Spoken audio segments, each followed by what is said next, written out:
ई हमारा मास्टर एगो वायरल गीत बजावताड़ो।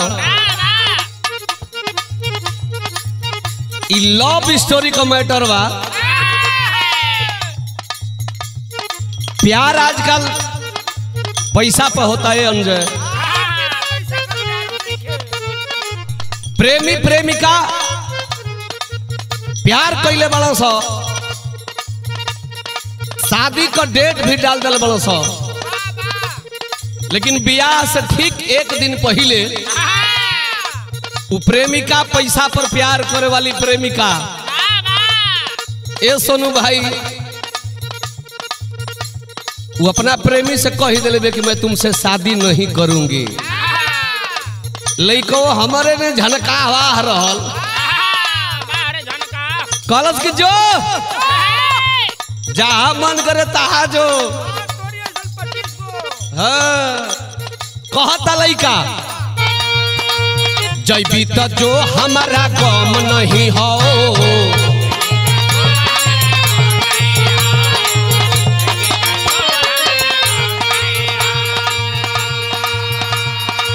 तोरा नियर माल हमारा कम नहीं हो।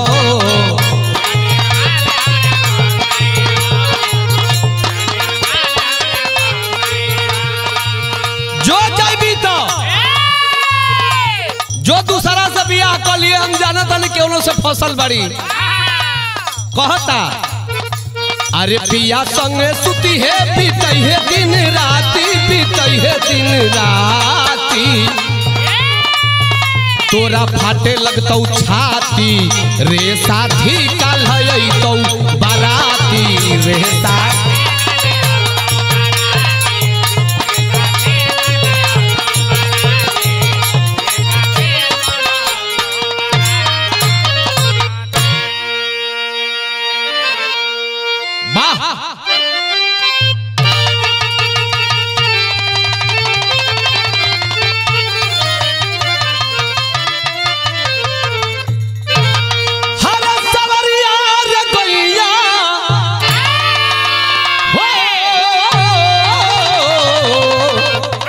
भोले बाबा हरे जोगिया हो मोर राम।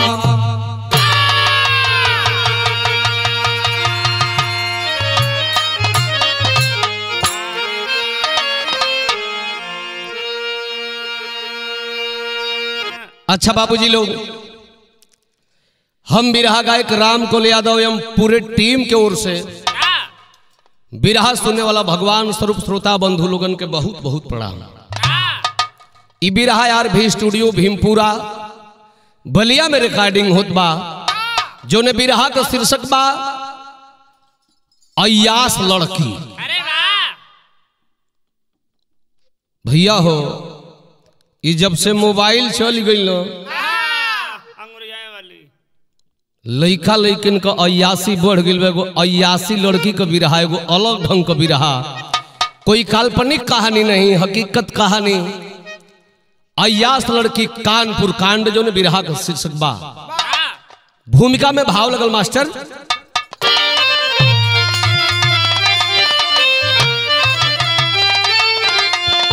अरे नारी की गरिमा को गर्त में डूबा करी,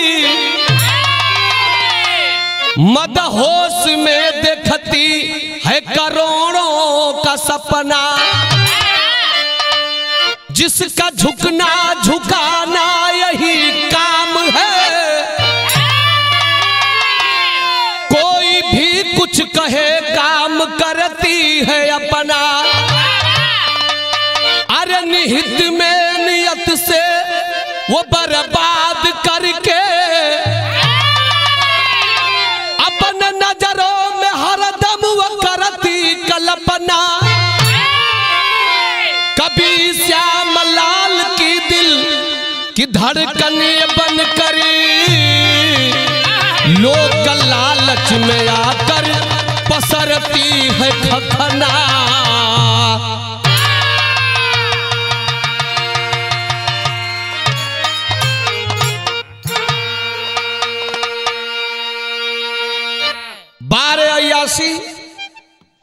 पैसा के बदौलत ये क्या क्या कर रही है। गजब यह कहानी है, ध्यान से सुनिएगा बाबूजी। बिरहा में एक लाइन गजल का नमूना लगल।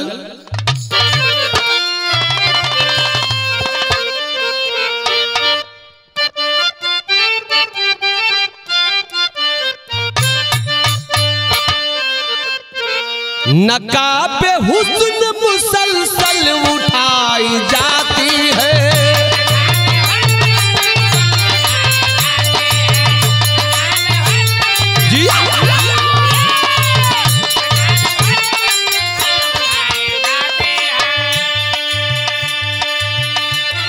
ई गजल रहल, लेकिन बिरहा में कवि जी बड़ा सुंदर भाव लिखलन हो।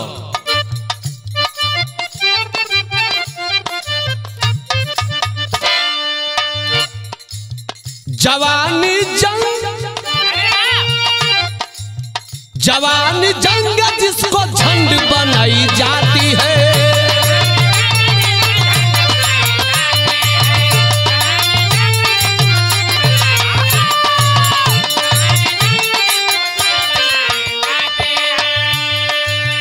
जवानी जंग जिसको झंड बनाई जाती है।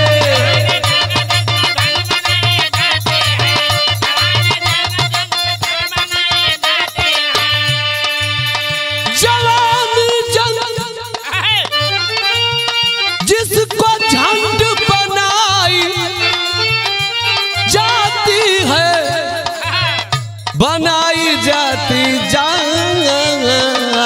है। करो न बुरा कर्म नेक बनाई जाती है।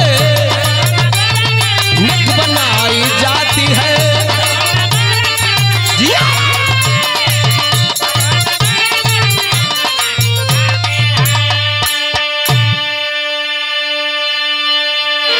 जवानी जब केहू पर चढ़ेले हो भैया ता आराराई के बाढ़ की पानी नहीं चढ़ेले, यही के रोकल जरूरी होला। चंदन जैसे तोरा पर चढ़ल हो, ये हमेशा मेरे बिरहा का शुरुआत हो गई। नज्म कलाई लगल।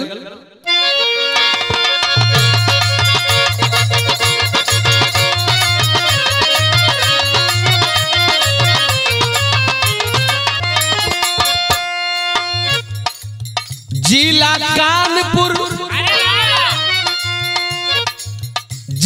कानपुर में चौखैया एक मुहल्ला है, वही कमसीन एक संगीत पाल वाला है।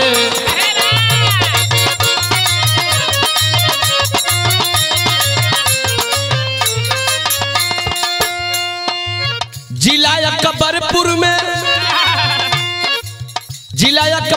में कि गांव में सलाह हुआ, आनंद पाल से संगीता का विवाह हुआ।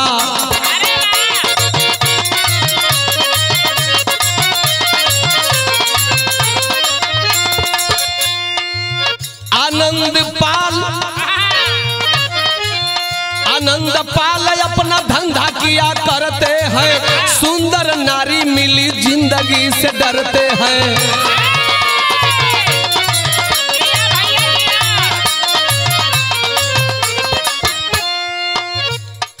संगीता का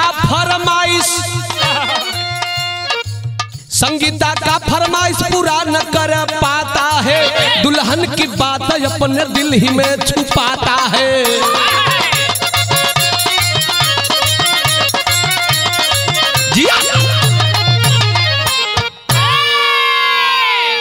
बात को समझ नहीं भैया।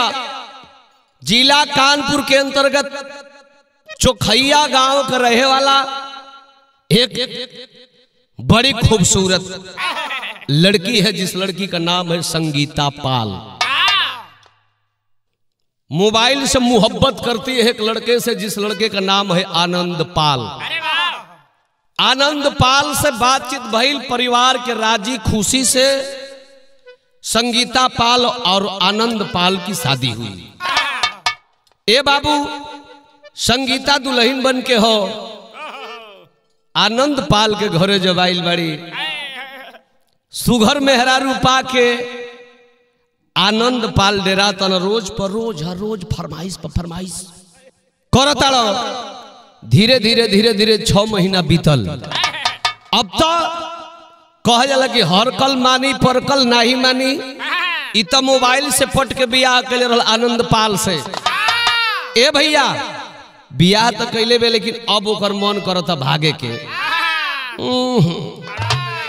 इ हमार इच्छा पूरा ना कर पाई। जाके बुढ़िया से उ कहती है संगीता कॉल से का यह गलन तर्ज लग गई।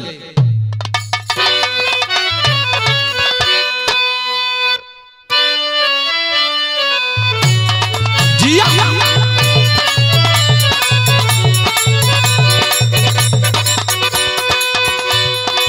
हई देखा जा यही हमारा गुड्डू प्रधान ने कोनो मरद बा मेहरारू आजी जा गई बड़ी कहतारी जब शाम गई पहुंचल बना घर मिजाज में तब मेहरारू कहत बा तनिको ध्यान नहीं देला तू काम पर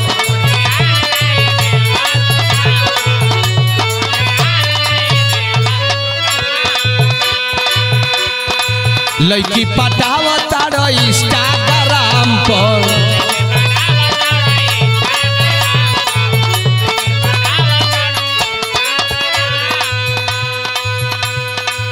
लागे झड़ुए से लक्षण उतारे परी लागे झड़ुए से लक्षण उतारे परी तू सुधार जइबा तू सुधार जइबा ई सुधारे परी तू सुधार जइबा जी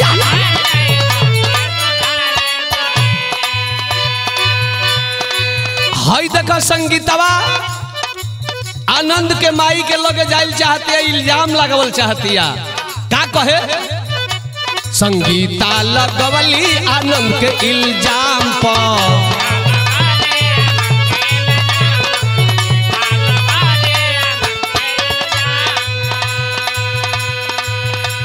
जाके बुढ़िया से कहतिया ए अम्मा जी सिंदूर पहिरले बानी उन्हीं के नाम पर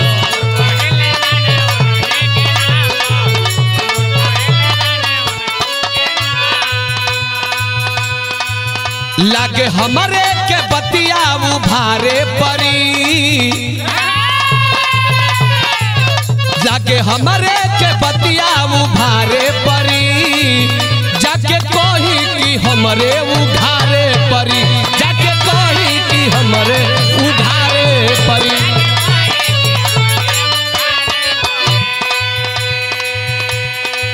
सास पतोई में बात होती है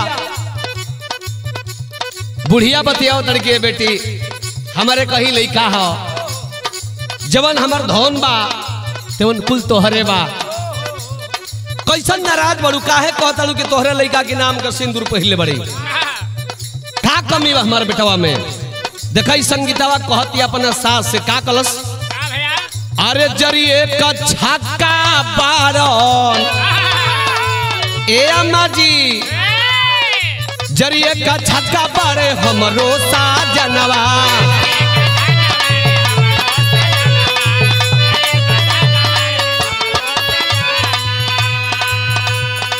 नइखे करेंट आवत उनके बदनवा काए बाबू काए सुगरी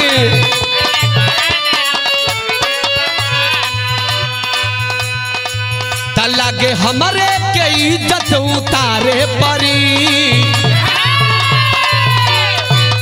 लागे हमरे के इज्जत उतारे परी जाके कोई हो कि हमरे उधारे परी जाके कोई हो कि हमर जिया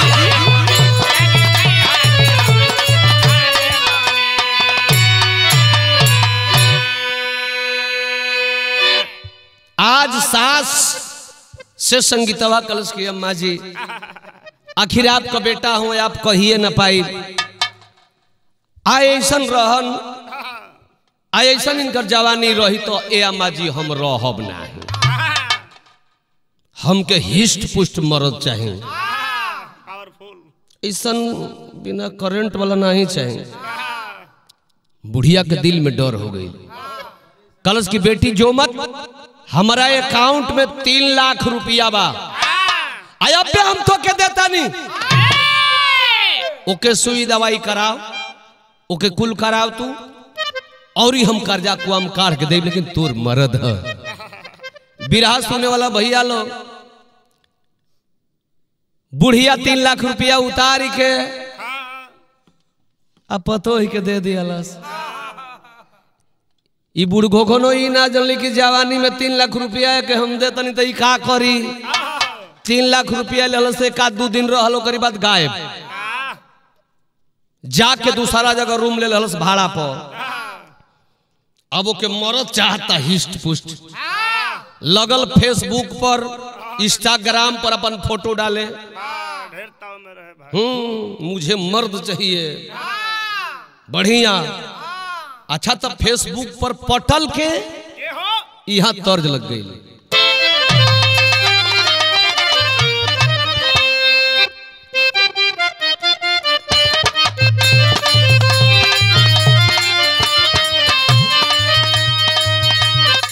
हई देखल जा, बड़ा सुंदर गीत का इशारा मास्टर कैलन हो।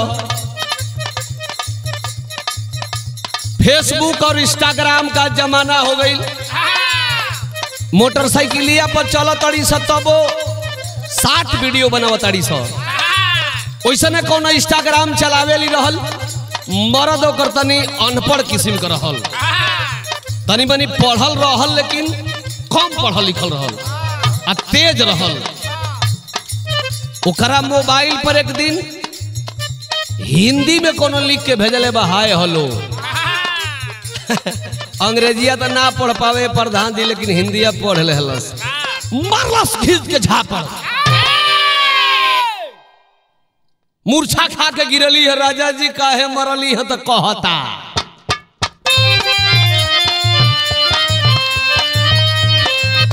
अरे जब से तू जुड़ल बाड़ी इंस्टाग्राम से,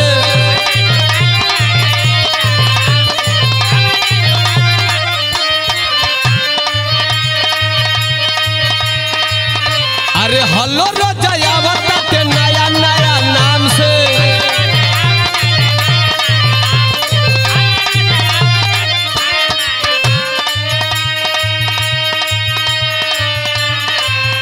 करतई गनौर बारी खोजत के हुआ बारी,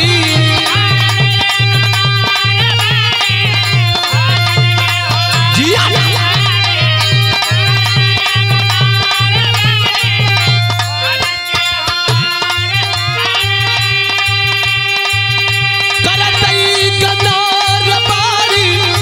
खोजत के हुआ बारी, लागे कहीं देले बारी दिल।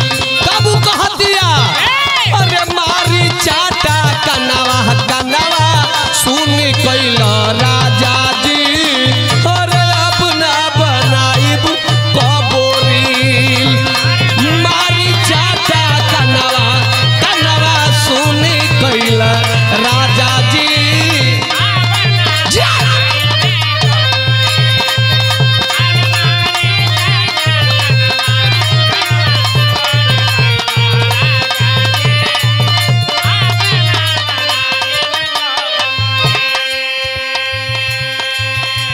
फेसबुक पर अपन फोटो डाल ले बिया, वही में जना सिपाही जी हेलो बड़ी खूबसूरत मेरी जान,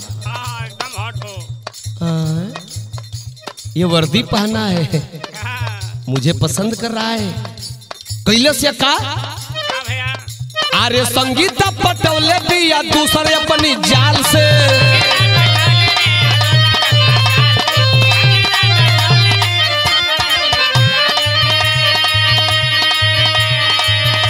अरे सीतापुर के जेल पुलिस रहले शिवम पाल से,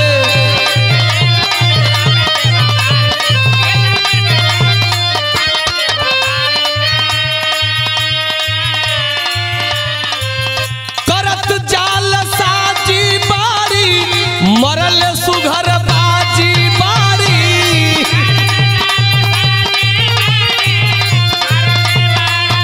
जिया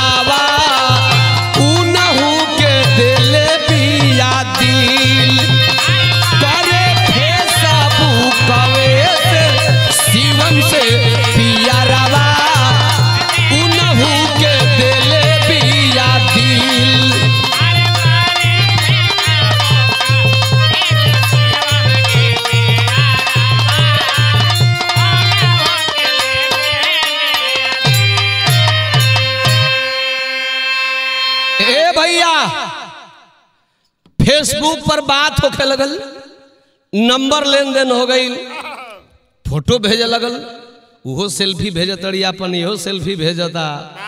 कौन भेज रहा है जानते हैं कौन कवि जी? शिवम पाल।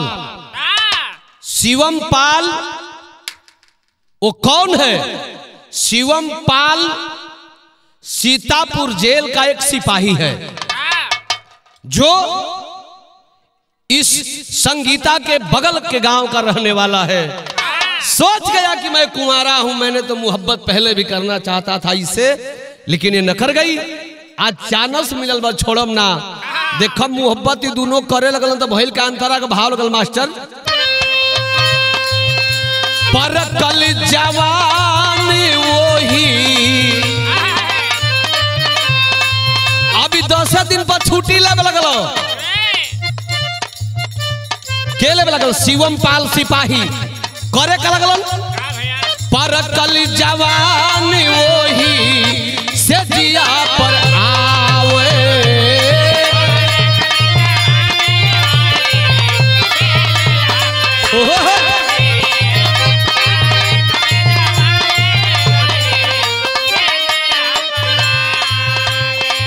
संगीता के साथ में शिव रतिया बितावे।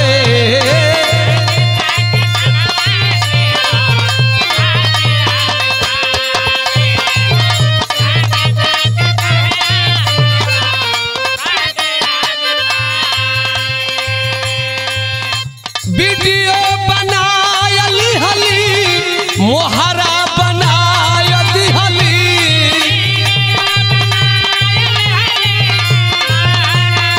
जिया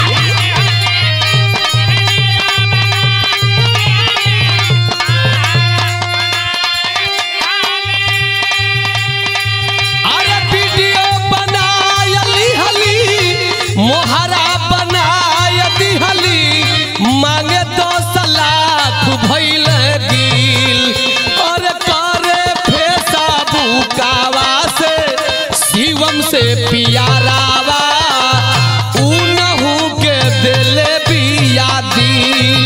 अरे मांगे फेसा बुकावा,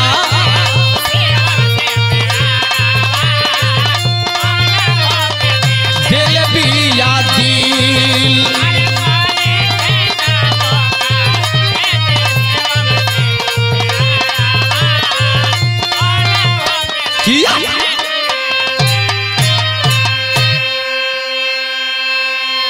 धीरे धीरे धीरे धीरे शिवम पाल सिपाही जी संगीता पाल से 6 महीने ले मजा पानी ले लेना। और इतनी बड़ी खोपड़ा की है वो कि जिस समय वह गलत काम कराती थी, मोबाइल चालू करके धो दे, वीडियो बना ले। 6 महीना तक प्यार कैलस, कलश की सिपाही जी अब तनी बियाह हो जाए। मजबूरी भइल जाके मंदिर में बियाह कर लेलन। अब बियाह कैले के बाद अब कलश अब राजा जी हमके घरे ले चलो। अब सिपाही जी का चरके लगल, कल अरे पागल रूम का भाड़ा मैं देता हूं, अभी अब बात छुपी छुपाई रहने दो, बाद में ले चलूंगा। कलश की घरे ना ले जीव, कलश की ना, कलश की ना ले जीव तो हमके 10 लाख रुपया दो। कहलस का कि 10 लाख रुपया हमके दो, हम मकान बनवाई। एगो सिपाही को नौकरी करे वाला सिपाही 10 लाख रुपया तुरंत कहां से दिया हो भैया? दिखा ये जोखिम उठौले बन। शिवम पाल जी तब भैल का बिराह में टेरी का भाव लगल है।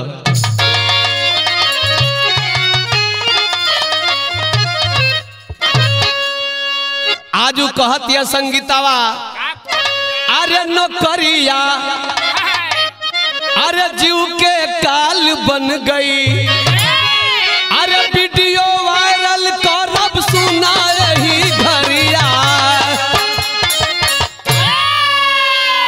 कलश के है शिवम पाल, तू पुलिस वाला हुआ ना तो समझो कि हम केवन है। लपेट दिल ही बेटा, जाई नौकरी दे दो 10 लाख घरवा बनवा लई नाही देहला तो समझ कि नौकरी गई भइल का विदेशिया के भाव लगल।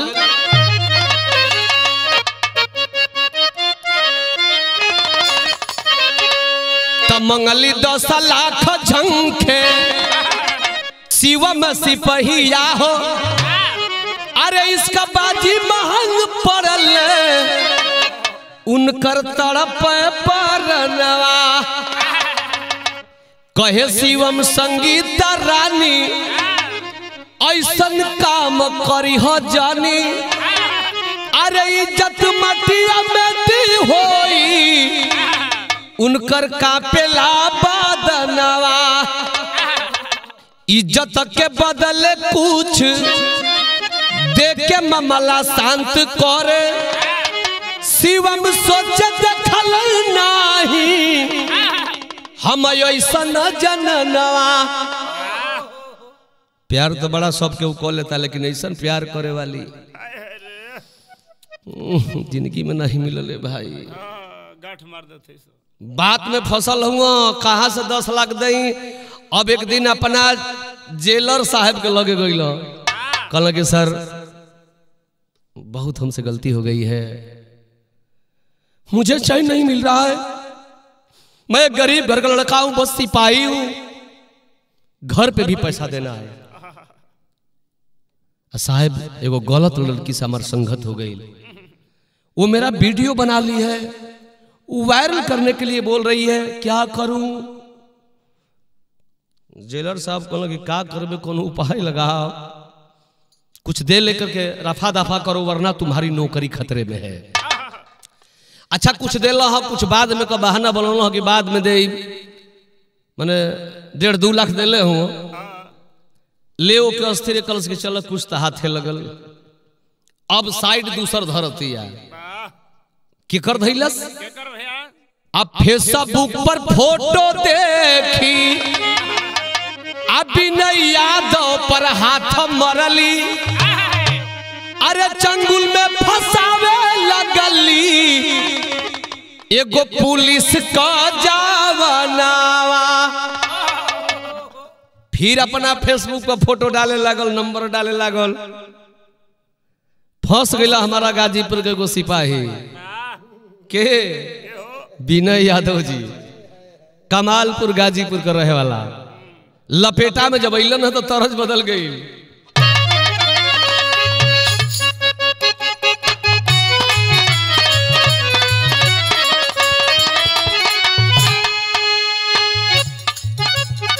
हम तो ये जानत रहली कि हमारा शहीदी धरती खाली सिमोए के बारे में 20 मनावेले, लेकिन देखा ये गाजीपुर का सिपाही जी विनय जी कैले का बड़ा दर्द से सुंदर भाव बिरहा में। अरे गाजीपुर में बात कमालपुर गौआ, अरे गाजीपुर में बात कमालपुर गौआ, हवे का पुलिस जवान जी।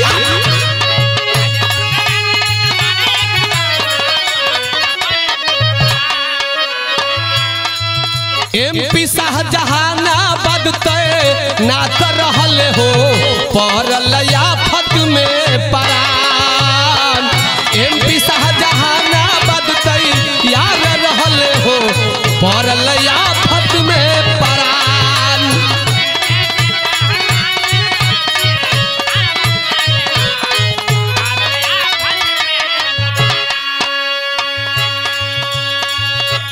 ए बाबू फेसबुक से प्यार तो कल हलो भइल का विनय लो भइले देखी संगीत के सुरतिया,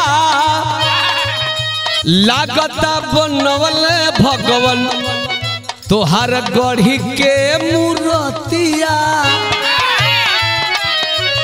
हेलो जान, लग रहा है कि भगवान ने तुझे फुर्सत में बनाया है। भइल का लग रहा है भगवान ने तुझे फुर्सत में बनाया है। तब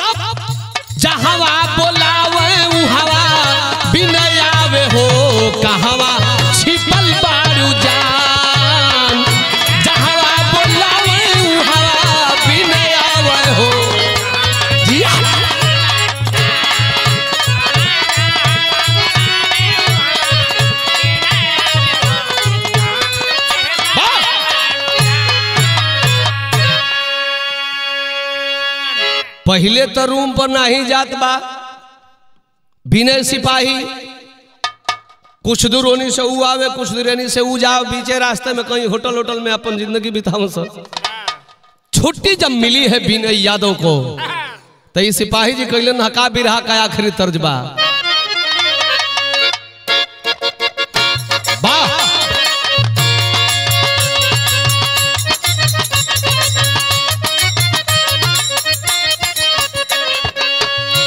बड़ा रंगीन गीत बा और रंगीन प्रधान है हमारे गुड्डू यादव जी। एगो बम्बैया हीरोइन आई हलबलिया में नाच होती बा, संजोग से प्रधान जी न्योता पर गईल बाड़ो, 1000 रुपया पुरस्कार दिल हो के आ कहतड़न का कलन, अरे गोरी तोरी मुस्की चावनिया हो,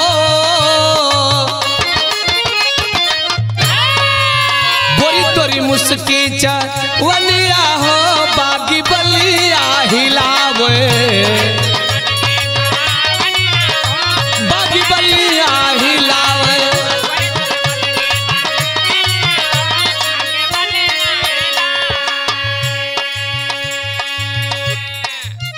विनय सिपाही जब पहुंचता है उस संगीता पाल के पास उसके रूम पर, वाह गजब खूबसूरत अनूप राजा तोहरा सालियों से सुघर हल हो। आज वह सिपाही कह रहा है क्या, विनय गईले गोरी के सामहनवा हो, विनय गईले गोरी के सामहनवा हो, देखी मनवा डोलावे, मनवा डोलावे।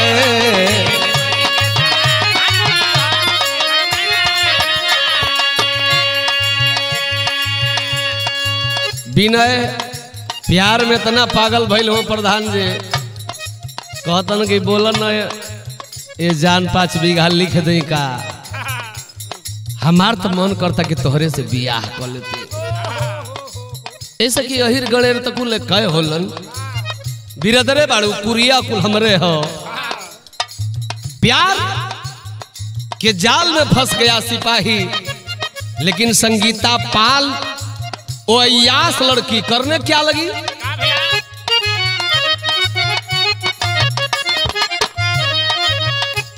अरे सजिया सूता के उनके वीडियो बनवली,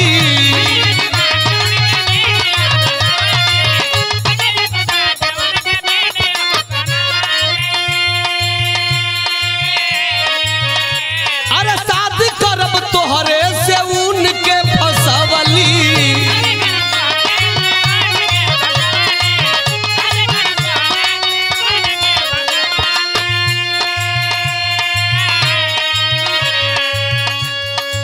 प्यार होता जितना दिन को छुट्टी ले ले बड़ो वही जो दिन बिताओ तलो करी रूम पर। बात में बात कह जाला भैया कि बात के ढेर गढ़ब तो रूखर होई, आ लकड़ी के ढेर गढ़ब बात में बात बढ़े लगल। इनहू का पियास मेटते भी आओ करो पियास मेटते ही उ तो सिपाही जी के फसौले है पैसा खाती, ओकरा कौन बियाह करे के बा। सिपाही जी अपन जब छुट्टी बिता रहा शाहजहानाबाद मध्य प्रदेश में उनको ड्यूटी हो, ड्यूटी पर जाइल चाहता लो। संगीता कलश की सुना, ए राजा जाता ना कहीं आई बता बियाह हुई कलश की, मैं शादी तुमसे नहीं करूंगा, मैं शादी नहीं कर पाऊंगा इसलिए कि मैं अपने माँ बाप के खिलाफ नहीं चल सकता हूं। जब कहला कि ना करब काम तो निकल गई, केहू प्यार करला तो पहले कहला कि हई क देब हऊ क देब तो के रानी बना ले, काम निकल गई। सिपाही कहता है कि शादी नहीं करूंगा, तब अरे कैलस इनकार जाना हो, कैलस इनकार जाना हो, देखी मनावा डोलावे,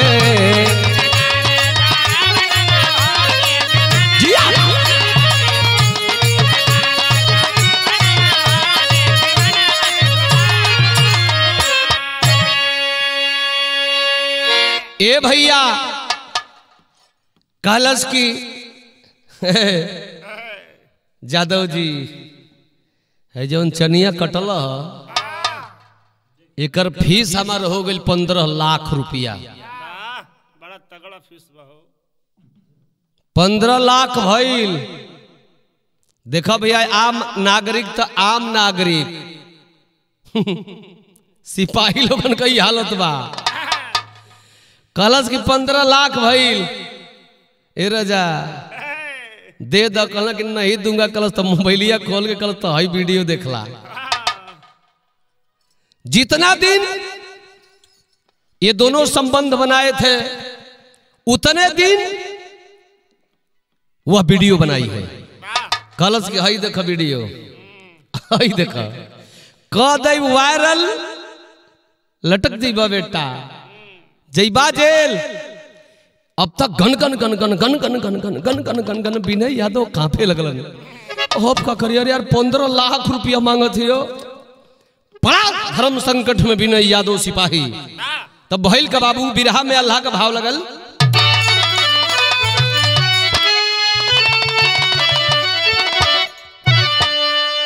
त जीवना अरे विध्वंस होला अरे लालच में पड़ के भैया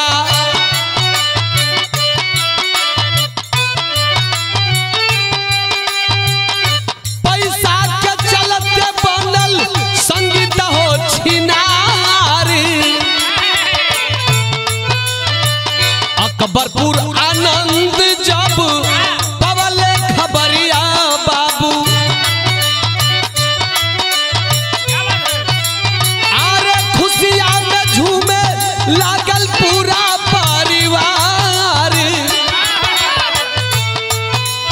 अरे विनय यादव पर संगीत केस कैली बाबू। अरे गाजीपुर का लोग बात जनल उस बांगारी। अरे नौकरी बचावे खातिर 15 लाख दिहलन बाबू। अरे नौकरी बचावे खातिर 15 लाख दिहलन बाबू। अरे कुछ दिन बाद भाई संगीत गिरफ्तारी।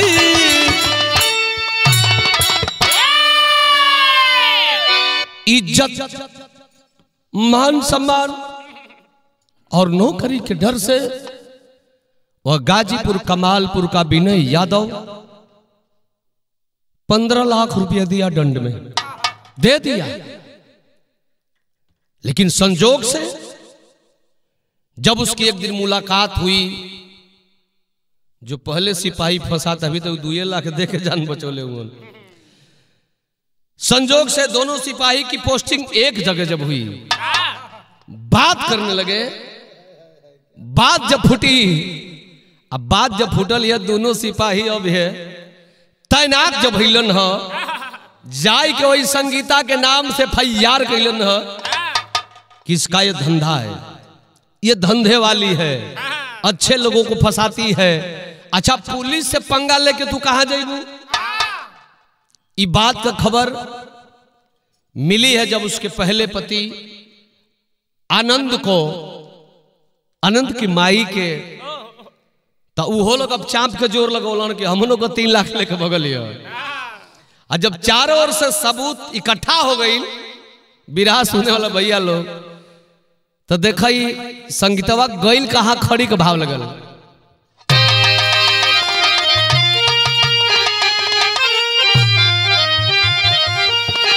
अरे तो पैसा के पाके अरे उतराय गईली वही केस में संगीता पकड़ाई गईली। जी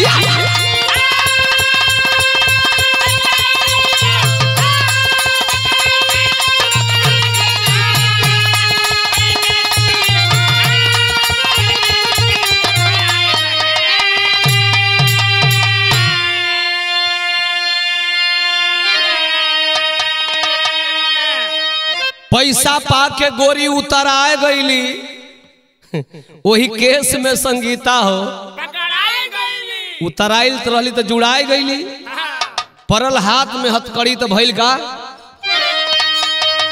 कितने लोग के जाल में फंसावली लड़हो रानी के बात समझला कितने लोग के जाल में फंसावली लड़हो रानी अजलिया में गईली थिराई देखा पानी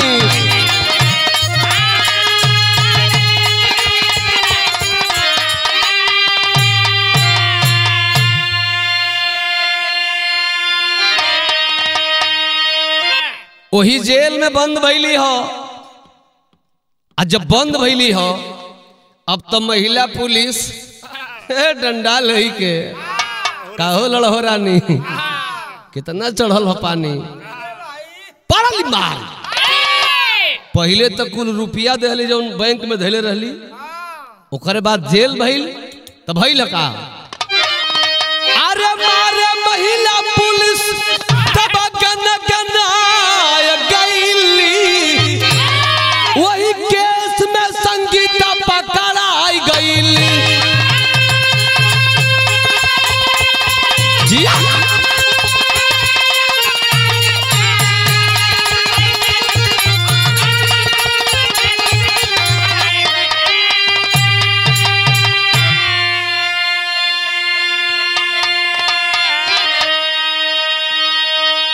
अच्छा कौ घरे कहल जाला कि 3 उड़ान तितिल पकड़ाला उहे काम ही संगीतवा कह देलस पहले अपना मर्द के छोड़लस फिर वो पाल जी सिपाही के छोड़लस लास्ट में चले गाजीपुर वाला सिपाही जी के लगे है जो पर्दाफाश भइल जेल में हो यही से कहल गइल बा कि बुरा काम का बुरा नतीजा ना मानो तो कर देखो और जिसने जिसने किया है यारो उसका घर देखो तजय जखाड़ गुर जादू लौटन की लहरे फुलवारी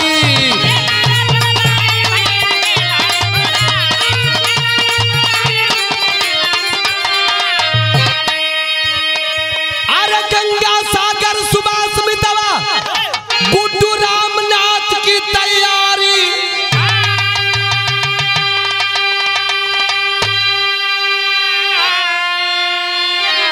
अरे नौकरिया